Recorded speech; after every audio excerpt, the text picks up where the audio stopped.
students, today we'll be starting chapter 1 SS Geography standard 10 for NCERT students. We will be starting this chapter from NCERT book. Okay, the name of the chapter is Resources and Development. The name of the chapter is Resources and Development. So let's start with the chapter. अभी आपको सबसे पहला word क्या है, resource. तो आपको सबसे पहले इंपॉर्टेंट ये जानना पड़ेगा कि रिसोर्स होता क्या, व्हाट इज रिसोर्स, रिसोर्स है क्या, ये आपको जानना पड़ेगा. रिसोर्स क्या, तो जैसे मैं सिंपल लैंग्वेज में बताऊं, अभी आपको गर्मी लग रही है तो आपके लिए रिसोर्स क्या होगा, फैन या एसी. यू आर थर्स्टी, आपको प्यास लगी तो आपको क्या रिसोर्स होगा, पानी की बोतल, राइट. अगर आपको कुछ लिखना है तो वो will search a book and a pen, तो तब आपके लिए रिसोर्स क्या होगा, बुक और पेन. तो मतलब अगर मैं सिंपल टर्म्स में कोई डेफिनेशन वाइज नहीं जाऊं तो रिसोर्स हर एक वो चीज होती है जो अपनी नीड को सेटिस्फाई करती है. रिसोर्स हर वो चीज होती है जो अपनी नीड को सेटिस्फाई करती है. हर वो चीज जो अपनी नीड को सेटिस्फाई कर देती है उसको रिसोर्स बोलते हैं. जैसे मैंने आपको बताया कि अभी सपोज फॉर एग्जांपल मैं यूट्यूब पर वीडियो भेज रही हूँ, you need to see the video, तो तुमको क्या चाहिए होगा, इंटरनेट कनेक्शन चाहिए होगा. तो उस टाइम के लिए आपके लिए इंटरनेट कनेक्शन भी आपका एक रिसोर्स बन जाएगा, राइट. ओके, तो रिसोर्स मतलब हर एक चीज जो अपना नीड सेटिस्फाई करती है. अब ये चीज टेक्नोलॉजिकली एक्सेसिबल होनी चाहिए. जैसे फॉर एग्जांपल मैं बोलूं मुझे भी गर्मी लग रही है और I need to get some air, तो मेरे लिए रिसोर्स क्या है, पेन. लेकिन अगर ऐसा है कि लाइट ही नहीं आ रही, मतलब ये टेक्नोलॉजी को मैं एक्सेस ही नहीं कर पा रही, पंखा चलेगा ही नहीं, एसी चलेगा ही नहीं क्योंकि लाइट ही नहीं है, तो यहाँ पे रिसोर्स, तो अब पंखा रिसोर्स रहा ही नहीं क्योंकि वो टेक्नोलॉजिकली एक्सेसिबल नहीं है. समझे, मतलब आपने इंटरनेट चालू किया लेकिन आपका फोन स्विच ऑफ हो गया और चार्जर नहीं है, तो इंटरनेट चालू करके भी क्या मतलब, आप तो यूट्यूब पे वीडियो देख ही नहीं पाओगे. क्यों? क्योंकि वो टेक्नोलॉजिकली एक्सेसिबल नहीं था, राइट. उसके बाद वो इकोनॉमिकली फीसिबल भी होना चाहिए. अब सपोज कोई एक ऐसा इंसान है जो जिसको गर्मी लग रही है but he can afford the fan, वो फैन या एयर कंडीशनर अफोर्ड नहीं कर सकता, तो फैन या एयर कंडीशनर उसके लिए रिसोर्स नहीं, बिकॉज वो उसके लिए इकोनॉमिकली फीसिबल नहीं है, वो उसके लिए इकोनॉमिकली फीसिबल नहीं है. ठीक है, तो मतलब जो आपका नीड सेटिस्फाई करे वो आपके लिए इकोनॉमिकली फीसिबल भी होना चाहिए. आप उसको परचेज कर सकते हुए होने चाहिए, आप उसको एक्सेस करते हुए होने चाहिए. और दूसरा वो कल्चरली एक्सेप्टेबल होना चाहिए. कोई ऐसी चीज जो अपने कल्चर में चलती नहीं है लेकिन वो चीज आपकी नीड सेटिस्फाई कर दी है तो वो रिसोर्स नहीं है, बिकॉज वो कल्चरली एक्सेप्टेबल नहीं है. ठीक है, जैसे फॉर एग्जाम्पल ड्रग्स, ये कल्चरली एक्सेप्टेबल नहीं है बट आप बोले तुम्हें नहीं सेटिस्फाई कर रहा तो रिसोर्स है, तो नहीं, because it is not culturally acceptable. तो अभी तक मैंने 8th स्टैंडर्ड में इतना पढ़ा था कि जो भी चीज अपनी नीड सेटिस्फाई करती है ना वो रिसोर्स है. अब 10th स्टैंडर्ड में स्टैंडर्ड बढ़ा तो डेफिनेशन बढ़ी, तो 3 पॉइंट और ऐड कर दिए. वो जो चीज आपका नीड सेटिस्फाई करिए वो टेक्नोलॉजिकली फीसिबल होनी चाहिए, मतलब आप उसको टेक्नोलॉजिकली एक्सेसिबल होनी चाहिए, मतलब ऐसा होना चाहिए, ऐसी टेक्नोलॉजी होनी चाहिए आप उसको एक्सेस करें. कोई चीज आपकी नीड सेटिस्फाई करे लेकिन वो आप एक्सेस ही नहीं कर पा रहे, आप उस तक पहुंच ही नहीं पा रहे टेक्नोलॉजिकल रीजंस के कारण, तो आपके लिए रिसोर्स नहीं होगा.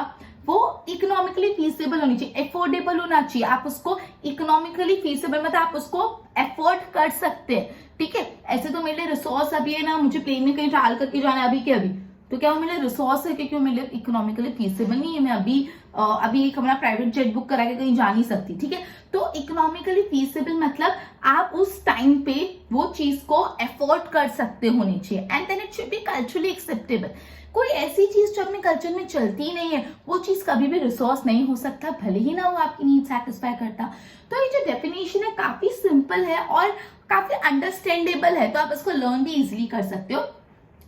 Everything available in environment which can be used to satisfy our need. पहले एवरीथिंग अवेलेबल इन एनवायरमेंट, हर चीज जो एनवायरमेंट में अवेलेबल है जो अपनी नीड सेटिस्फाई करती है वो टेक्नोलॉजिकली एक्सेसिबल होना चाहिए, इकोनॉमिकली फीसिबल होना चाहिए और कल्चरली एक्सेप्टेबल होना चाहिए. उसको रिसोर्स बोलते हैं, simple. So everything that is available in the environment which can satisfy our need and which is technologically accessible, economically affordable and culturally acceptable, उसको बोलते हैं रिसोर्स. रिसोर्स क्या होता है अपन ने समझा, अब अपन नेक्स्ट पॉइंट पे जाते हैं. अभी ना जैसे मैं आपको बता रही, अगर वुड है, फॉरेस्ट में वुड है, वो फॉरेस्ट का वुड में से वुड पल्प निकाल के पेपर बनता है. आपको पता है वुड से पेपर बनता है. तो वो जो वुड था वो एनवायरमेंट में अवेलेबल था, अब ये वुड को ह्यूमन बीइंग ने प्रोसेसिंग टेक्नोलॉजी यूज करके कन्वर्ट कर लिया पेपर में। तो बेसिकली हम हमेशा एनवायरमेंट की चीजों को कुछ ट्रांसफॉर्म करते, कुछ बदलते हैं। एनवायरमेंट में जो चीजें वो रॉ फॉर्म में हम यूज नहीं कर पाते, हम उसको कुछ ट्रांसफॉर्म करते हैं, हम उसको कुछ बदलते हैं। समझ रहे हो? जैसे मैं आपको बता रही हूँ कि अगर है ना बहुत सारा running water flowing water available है, बहुत फ्लोइंग वाटर है, लेकिन आप अगर उस वाटर में से इलेक्ट्रिसिटी जनरेट करना चाहते हैं तो आप क्या करेंगे, उसमें एक टरबाइन और हाइड्रो इलेक्ट्रिसिटी प्लांट लगा देंगे, तो वो फ्लोइंग वाटर से क्या जनरेट होगी, इलेक्ट्रिसिटी जनरेट होगी। मतलब आपके लिए फ्लोइंग वाटर रिसोर्स बन गया। जब आपने उस फ्लोइंग वाटर को इलेक्ट्रिसिटी में कन्वर्ट किया तो वो रिसोर्स हो गया। एक बड़ा सा फील्ड है, बहुत ओपन एरिया, उसमें बहुत तेज हवाएं चलती। अब वो हवाएं कोई काम की नहीं होगी, लेकिन अगर उस तेज बड़े से फील्ड पे आपने विंड मिल लगा दिए तो वो तेज जो हवाएं चल रही है उससे इलेक्ट्रिसिटी प्रोड्यूस हो जाएगी, विंड एनर्जी जिसको हम बोलते हैं, इलेक्ट्रिसिटी प्रोड्यूस हो जाएगी। तो पहले वो हवाएं कोई काम की नहीं थी, तब वो हवा अपने लिए रिसोर्स नहीं था, लेकिन जैसे ही वो एयर को यूज करके अपन ने विंड फार्म बनाया, वहां पे विंड मिल्स लगा दी, तो वहां से इलेक्ट्रिसिटी मिल रही है, तो वो क्या हो गया, रिसोर्स। तो आप हमेशा जो एनवायरमेंट में चीज अवेलेबल होती है उसको बदलना पड़ता है, उसको ट्रांसफॉर्म करना पड़ता है। तो ये जो process of transformation of things available in the environment, उसमें 3 चीजों का इंटरडिपेंडेंस होता है। मैंने आपको इतना बता दिया कि कोई भी चीज को रिसोर्स बनाने के लिए पहले जो एनवायरमेंट में चीज अवेलेबल है उसको ट्रांसफॉर्म करना होता है, बदलना होता है। तो ये जो पूरा process of transformation of the things available in the environment में जो चीज अवेलेबल है उसका ट्रांसफॉर्मेशन करने में 3 चीजों का इंटरडिपेंडेंस है। इंटरडिपेंडेंस मतलब एक दूसरे पे रिलेटेड है, डिपेंडेंट है। एक तो human being, nature, technology and institution.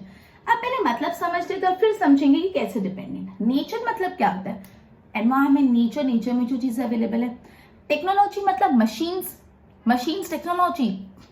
And institution means a group of people मिलकर इंस्टीट्यूशन बनाते हैं। अगर 10 लोग यहाँ पे साथ में खड़े के कॉमन काम करे तो we can call it as an institution.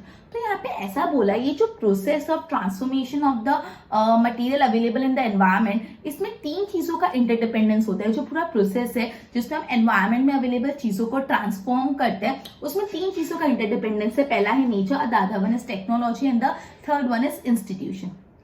कैसे इन 3 चीजों का इंटरडिपेंडेंस है वो पढ़ते हैं। Human being interact with the nature through technology and create institution to accelerate the economic development. कैसे? Human being environment से interact करता है with the help of technology।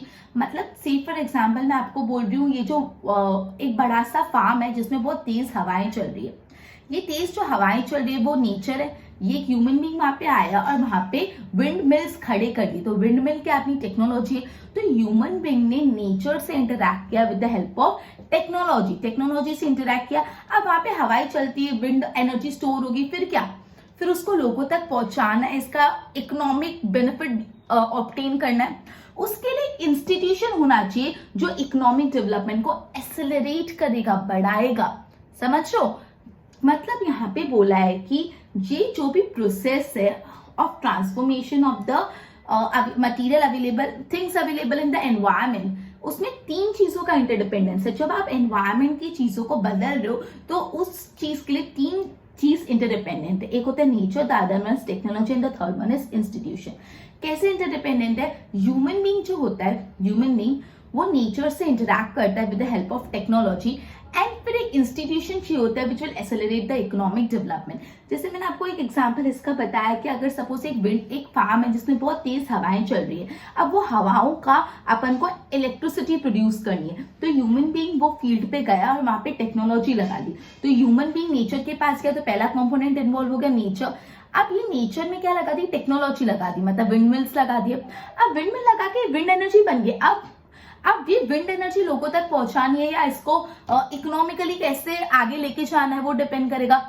तो उसके लिए अगेन एक कंपनी चाहिए होगी, इंस्टीट्यूशन चाहिए होगा। इंस्टीट्यूशन मतलब ग्रुप ऑफ पीपल जो इस चीज का इकोनॉमिक डेवलपमेंट एक्सेलरेट करे। एक और एग्जांपल दे दी, जैसे फॉरेस्ट में वुड है, वो वुड वहां का वहां पड़ा रहेगा, कोई काम का नहीं होगा, लेकिन एक ह्यूमन बीइंग वो फॉरेस्ट में जाके मतलब नेचर से इंटरैक्ट करेगा और टेक्नोलॉजी की मदद से उसको कन्वर्ट कर लेगा, ठीक है। मतलब वुड पे टेक्नोलॉजी लगाई, मशीन्स लगा के उसको पेपर में कन्वर्ट कर लिया।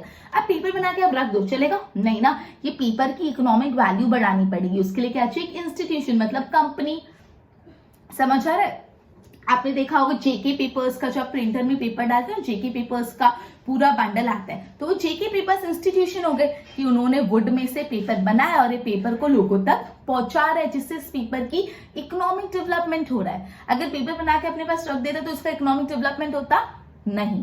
तो बेसिकली ये मैं इतना डिटेल में इसलिए चाह रही हूँ बिकॉज ये बहुत ही इंपॉर्टेंट है, आपको क्लियर होना पड़ेगा। सबसे पहले अपन ने रिसोर्स क्या होता है वो पढ़ा, फिर अपन ने पढ़ा ये जो एनवायरमेंट की चीजों को ट्रांसफॉर्म करने के लिए 3 चीजों का इंटरडिपेंडेंस है। 3 चीजों का इंटरडिपेंडेंस क्या है वो आपको पता होना चाहिए, नेचर, टेक्नोलॉजी एंड इंस्टीट्यूशन। अब ये भी आपको पूछ सकते हैं कैसे डिपेंडेंट, तो आपको पूरा लिखना है कि human being interact with the nature with the use of technology and institution accelerate is economic development. मैंने आपको समझा भी दिया और हाउ टू राइट भी बता दिया, राइट। अब नीचे नेक्स्ट पॉइंट पे जाते हैं।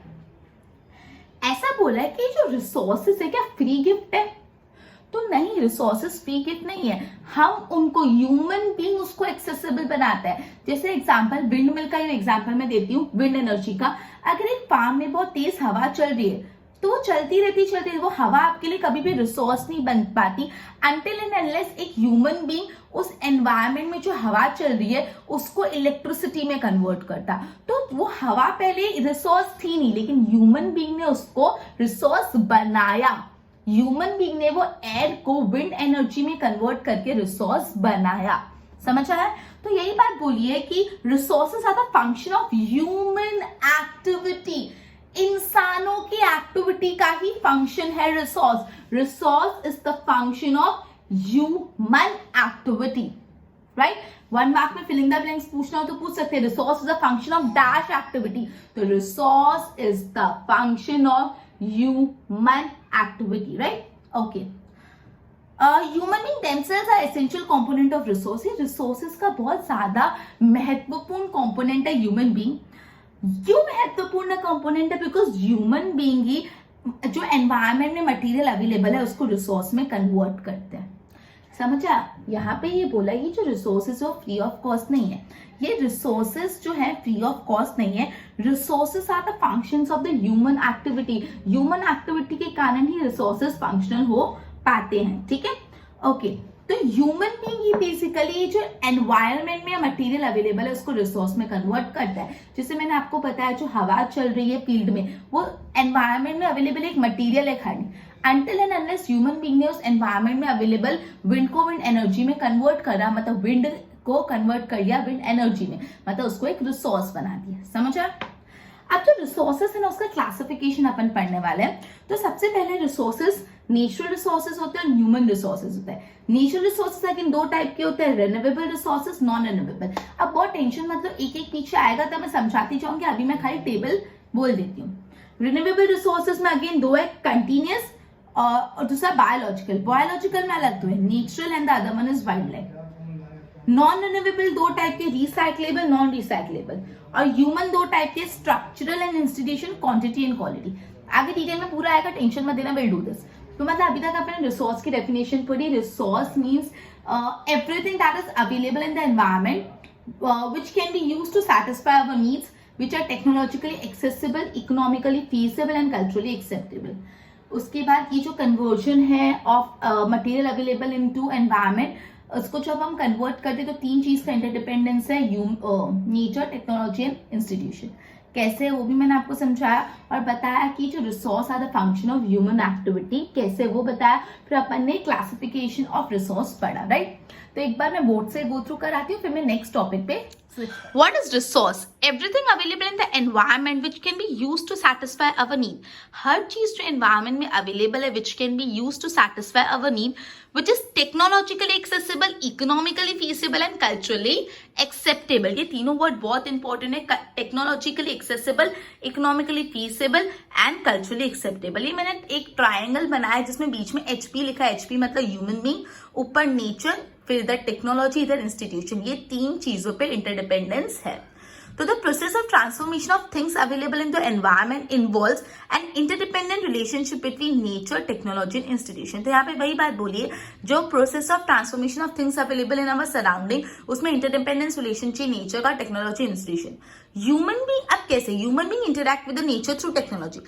Human being nature से interact करता है with the help of technology and create institution। फिर वो institution बनाता है to accelerate the economic development।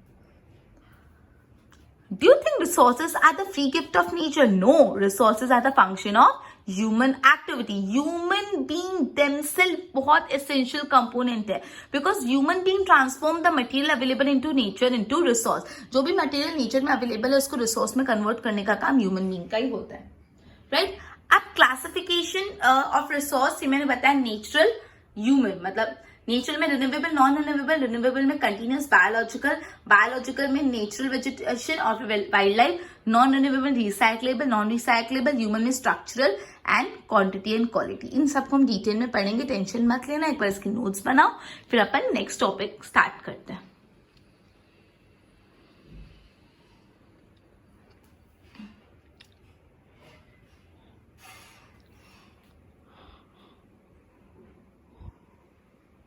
अब अपन पढ़ने वाले टाइप ऑफ रिसोर्स। जो टाइप ऑफ रिसोर्स के हेडर्स अलग अलग है। सबसे पहले type of resource on the basis of origin. Origin मतलब क्या होता है? ये ओरिजिनेट कहां से हुआ है, कहां से जन्मा है, ओरिजिनेट कहां से हुआ है। तो ओरिजिन के बेसिस पे रिसोर्सेज 2 टाइप के होते हैं, बायोटिक और अबायोटिक। ये अपन ने 8th स्टैंडर्ड में भी पढ़ा है, बहुत सिंपल सा है।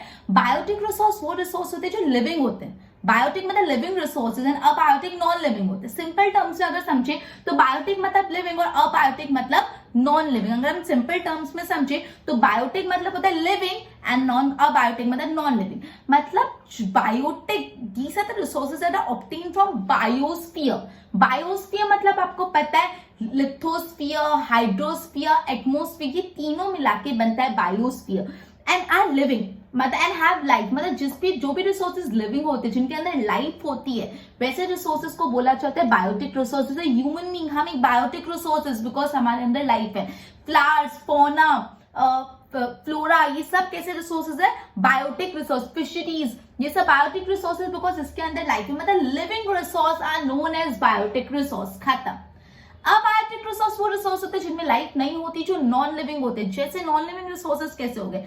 Rocks, metals. रॉक्स में लाइफ नहीं होती, राइट? तो रॉक्स हो गए, मेटल्स हो गए, अलग अलग, ये कैसे रिसोर्सेज होते हैं? अबायोटिक। तो एकदम सिंपल है। सबसे पहला क्लासिफिकेशन है बेस्ड ऑन ओरिजिन। ओरिजिन मतलब क्या होता है? कहां से ओरिजिनेट हुआ है, कहां से आया है। तो रिसोर्सेज ओरिजिन के बेसिस पे 2 टाइप के होते हैं, बायोटिक एंड अबायोटिक। बायोटिक मतलब लिविंग रिसोर्सेज एंड अबायोटिक मतलब नॉन लिविंग। अब जैसे लिविंग रिसोर्स ह्यूमन बीइंग हो गया, फ्लावर्स, फौना, ये सारी चीजें, फिशरीज, ठीक है। और अबायोटिक में रॉक्स, मिनरल्स, ये अबायोटिक है, रॉक्स, मेटल्स।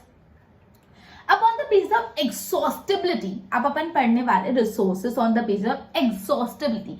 एग्जॉस्टिबिलिटी मतलब क्या होता है? खत्म हो जाना, एग्जॉस्ट हो जाना। एग्जॉस्ट मतलब क्या होता है? खत्म हो गया। मेरे पास जितनी भी पेपर्स थे सब एग्जॉस्ट हो गए। एग्जॉस्ट मतलब खत्म हो गए। मेरे पास सारी बुक्स एग्जॉस्ट होगी, मैंने लोगों को दे दी। एग्जॉस्ट मतलब खत्म हो जाना, ठीक है, ओके। तो रिन्यूएबल रिसोर्स और नॉन रिन्यूएबल रिसोर्स, और आपको ना वर्ड से ही समझ आएगा। Renewable, non renewable. रीन्यू मतलब क्या था? वापस उसको बना देना, रीन्यू हो जाना। और नॉन रिन्यूएबल मतलब जो वापस नहीं बनता। मतलब इन शॉर्ट अगर समझो, जो रिसोर्सेज एक बार खत्म होने के बाद वापस रीन्यू हो सकते हैं, वो रिसोर्सेज को रिन्यूएबल रिसोर्स बोला जाता है। और जो रिसोर्सेज एक बार खत्म हो गए तो उनको या तो बना ही नहीं सकते, तो बनाने में मिलियंस ऑफ ईयर्स चले जाएंगे, तो उसको नॉन रिन्यूएबल बोलते हैं। जैसे एक छोटे से एग्जाम्पल से समझते हैं, जो सोलर एनर्जी, जो सन से आपको एनर्जी मिलती है, वो मिलती रहती है, वो रिन्यू होती जाती है। हर मॉर्निंग में सन अपनी एनर्जी देता है, वो सन एनर्जी हम स्टोर करते हैं और यूज करते हैं, फिर वापस सन से एनर्जी लेकर स्टोर करके यूज करते हैं। होता है, मतलब ये खत्म नहीं होगी, ये रिन्यू होती रहेगी, बार बार रिन्यू कर सकते हैं हम इसको। तो सोलर एनर्जी कैसा रिसोर्स हो गया, रिन्यूएबल। विंड एनर्जी, हवाओं से इलेक्ट्रिसिटी जनरेट की, खत्म हो गई, वापस हवाओं से इलेक्ट्रिसिटी जनरेट हुई, मतलब हम इसको रिन्यू कर सकते हैं। तो रिन्यूएबल रिसोर्स में सोलर एनर्जी, विंड एनर्जी सब। नॉन रिन्यूएबल रिसोर्स वैसे रिसोर्स होते हैं जो आपने एक बार यूज उसको कर लिया और अगर वो खत्म हो गया तो या तो वापस बनेंगे नहीं, या तो बनने में मिलियंस ऑफ ईयर्स लग जाते हैं, तो बनने में मिलियंस ऑफ ईयर्स लग जाते हैं। जैसे कोल, पेट्रोलियम, जो फॉसिल फ्यूल्स होते हैं, ये जो फॉसिल फ्यूल होता है आपको पता है, कोल, पेट्रोलियम, इन सबको बनने में मिलियंस ऑफ ईयर्स लग जाते हैं। अपन ऑलरेडी पढ़ चुके हैं ये कोल, पेट्रोलियम कैसे बनता है, ठीक है। तो इन नेचुरल गैस, इन सबको बनने में मिलियंस, मतलब फॉरेस्ट को डीके, फॉरेस्ट के अंडर प्रेशर रहे थे, फॉरेस्ट पूरा डगअप हो गया था, उसके बाद तो कोल बना था, तो इनको बनने में मिलियन ऑफ ईयर लगते हैं। तो ये हो जाते हैं रिन्यूएबल रिसोर्स, ठीक है। तो सॉरी, नॉन रिन्यूएबल। तो renewable resources which can B renewed और रीप्रोड्यूस्ड बाय फिजिकल, केमिकल और ईदर मैकेनिकल प्रोसेस, मतलब जो रिसोर्सेज हम रीन्यू कर सकते हैं तो रीप्रोड्यूस कर सकते हैं by physical process, by chemical process या बाय एनी मैकेनिकल प्रोसेस। कोई फिजिकली रिप्रोड्यूस कर सकता है, रिन्यू कर सकता है, मैकेनिकली कर सकता है, या तो केमिकली, कोई भी मेथड से अगर वो रिन्यू होते तो रिन्यूएबल रिसोर्स। तो डेफिनेशन क्या है, resources which can B renewed, resources which can B renewed और रिप्रोड्यूस बाय फिजिकल, केमिकल और mechanical process. Physical process, chemical process होता है, मैकेनिकल प्रोसेस उसको बोलते हैं रिन्यूएबल रिसोर्सेज, ठीक है। Example solar energy, wind energy, forest, wild life, ठीक है। अब जो रिन्यूएबल रिसोर्सेज वो अगेन कंटिन्यूअस या तो फ्लो, अब वो अपन को यहाँ पे डिटेल में इतना है नहीं तो मत जाओ इतना डिटेल में। नॉन रिन्यूएबल रिसोर्सेज वो रिसोर्सेज होते हैं which occur over a very long geological time, उनको बनने में बहुत लंबा समय लग जाता है, लॉन्ग जियोलॉजिकल टाइम। मिनरल्स हो गए, फॉसिल फ्यूल्स हो गए, फॉसिल फ्यूल, कोल, पेट्रोलियम और जो अलग अलग मिनरल्स है, ये रिसोर्सेज को बनने में मिलियंस ऑफ, इनके फॉर्मेशन मतलब इनको बनने में कितना टाइम लग जाता है, मिलियंस ऑफ ईयर्स लग जाते हैं। अब इसमें से कुछ कुछ रिसोर्सेज रिसाइकलेबल होते हैं और कुछ कुछ रिसोर्सेज रिसाइकल भी नहीं कर सकते। रिसाइकलेबल, कौन से रिसोर्सेज रिसाइकलेबल होते हैं, जैसे मेटल है, मेटल रिसाइकलेबल है, मतलब नॉन रिन्यूएबल रिसोर्स के दो पार्ट है, एक रिसाइकलेबल, ठीक है, और दूसरा नॉन रिसाइकलेबल। तो नॉन रिन्यूएबल रिसोर्सेज तो अपने पढ़े, जैसे मिनरल्स हो गए, जो फॉसिल फ्यूल्स हो गए, तो ये जो फॉसिल फ्यूल है वो नॉन रिसाइकलेबल होते हैं और जो अलग अलग मेटल्स होते हैं वो रिसाइकलेबल होते हैं। ओके, तो बेसिकली अभी तक अपन ने पढ़ा type of resources, first based on origin and other based on the exhaustibility. Origin के बेस पे दो थे, बायोटिक, अबायोटिक, बायोटिक मतलब लिविंग, अबायोटिक मतलब नॉन लिविंग रिसोर्स।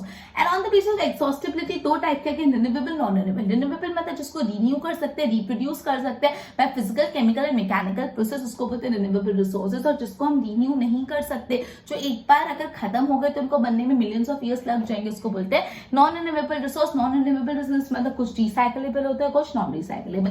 अब अपन पढ़ने वाले on the basis of ownership, resources based on ownership. Resources based on ownership है individual resources, community resources, national resources, international resource.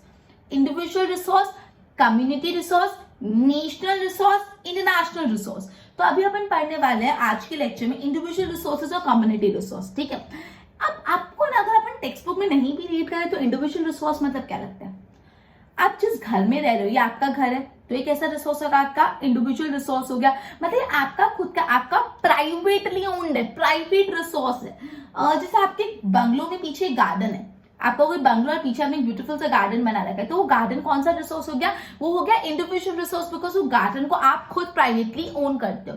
लेकिन फॉर एग्जाम्पल आपके area में बाजू में एक पब्लिक पार्क है, ठीक है, एक पब्लिक पार्क है, वहां पे कोई भी आ सकता है, तो वो क्या इंडिविजुअल रिसोर्स है, नहीं, वो कम्युनिटी रिसोर्स है, बिकॉज वहां पे कोई भी आ सकता है, it is accessible to all, ठीक है। अगर अपन सिंपल टर्म्स में समझे तो रिन्यूएबल प्राइवेट रिसोर्स मतलब कौन सा रिसोर्स होता है जो आप प्राइवेटली खुद ओन करते हो, और कम्युनिटी रिसोर्स मतलब क्या होता है जिसको सब लोग एक्सेस कर सकते हैं। अब इसको समझते हैं डिटेल में। Okay, individual resource are the resource that are owned privately by the individual। जो रिसोर्स प्राइवेटली कोई इंडिविजुअल ओन करता है, जो रिसोर्स को प्राइवेटली कोई इंडिविजुअल ओन करता है, वैसे रिसोर्स को बोलते हैं अपन लोग इंडिविजुअल रिसोर्स। जैसे बहुत सारे फार्मर्स होते हैं जिनकी खुद की लैंड होती है, वो लैंड भले उनको गवर्नमेंट ने दी लेकिन सामने से उन्होंने लैंड रेवेन्यू बढ़ाया।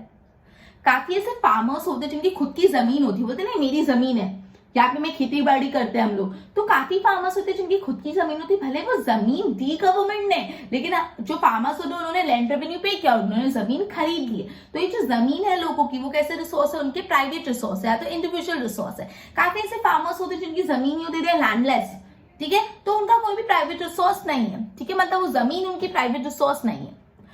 अब अर्बन एरिया में अगर हम देखने चाहें तो अर्बन एरिया में काफी लोगों के प्लॉट्स होते हैं, गार्डन्स होता है, प्लांटेशन होता है, और अलग अलग दूसरे टाइप की प्रॉपर्टीज भी होती है, घर होते हैं। तो ये सारे कैसे रिसोर्स हो गए, ये सारे इंडिविजुअल रिसोर्स हो गए, मतलब वो खुद उनको ओन करता है। तो ना बहुत ही सिंपल है, बहुत ज्यादा डिफिकल्ट नहीं है, एकदम इजी। इंडिविजुअल रिसोर्स जिसको आप खुद इंडिविजुअली ओन करते हैं, जो आपका प्राइवेट प्रॉपर्टी है, वो इंडिविजुअल रिसोर्स हो गए। अगर अर्बन एरिया में देखने जाए तो जो प्लॉट्स होते हैं, हाउसेस होते हैं, प्लांटेशंस होते हैं, गार्डन्स होते हैं, जो कोई इंडिविजुअल ओन करता है उसको इंडिविजुअल रिसोर्स। अगर रूरल एरिया में देखें तो काफी फार्मर्स खुद की लैंड ओन करते हैं, भले वो दी गवर्नमेंट ने, बट सामने से फार्मर ने उसके लिए लैंड रेवेन्यू पे किया है। तो ये रिसोर्सेज अगर हम विलेज लेवल पे देखें तो ये इंडिविजुअल रिसोर्सेज है, राइट, ओके। अब community own resources, these are the resources accessible to all the members of community.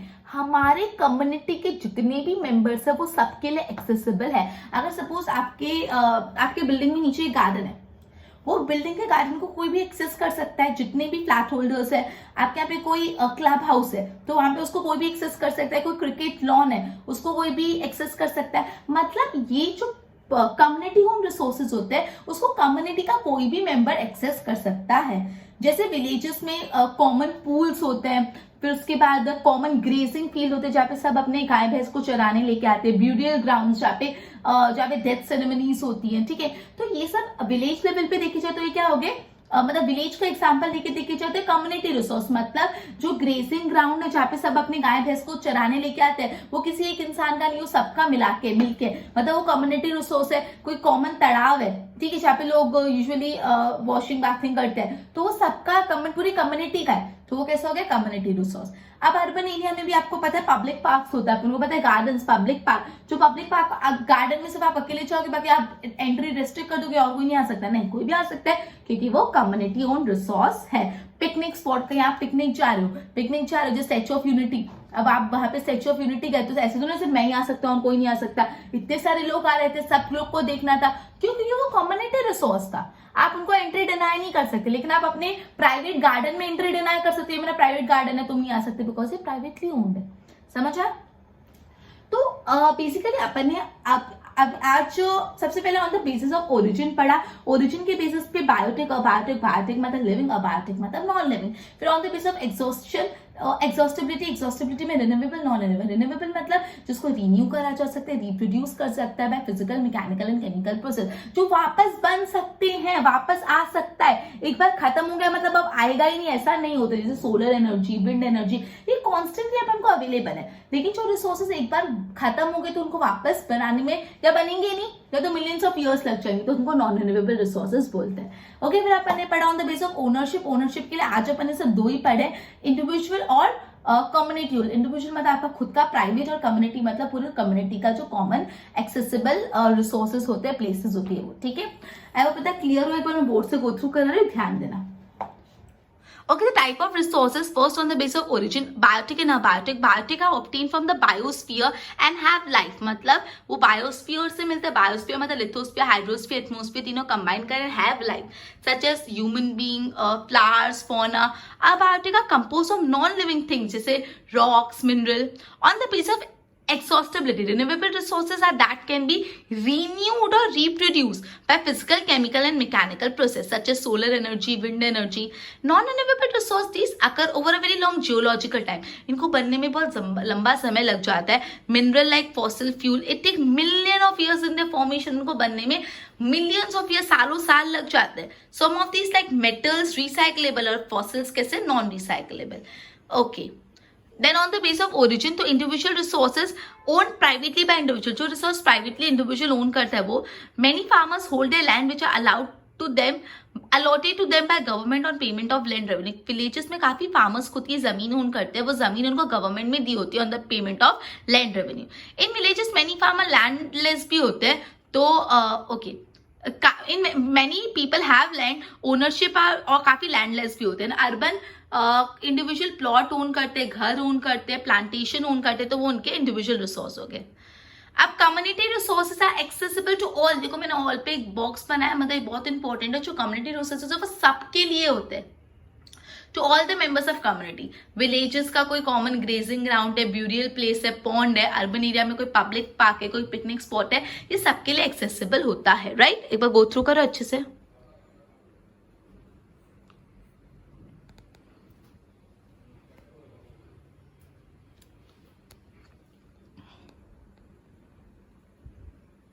जितना भी पढ़ा उसको सम अप कर लेते हैं। आज अपन ने ज्योग्राफिकल चैप्टर 1 स्टार्ट किया, that is resources and development. तो जो फर्स्ट पॉइंट है रिसोर्सेज, उसको ही क्लियर करें। रिसोर्सेज कोई भी ऐसी चीज है जो एनवायरमेंट में अवेलेबल है और वो आपकी जरूरत सेटिस्फाई करती है, लेकिन प्रोवाइडेड वो टेक्नोलॉजिकली एक्सेसिबल होना चाहिए, कल्चरली एक्सेप्टेबल होना चाहिए, इकोनॉमिकली फीसिबल होना चाहिए।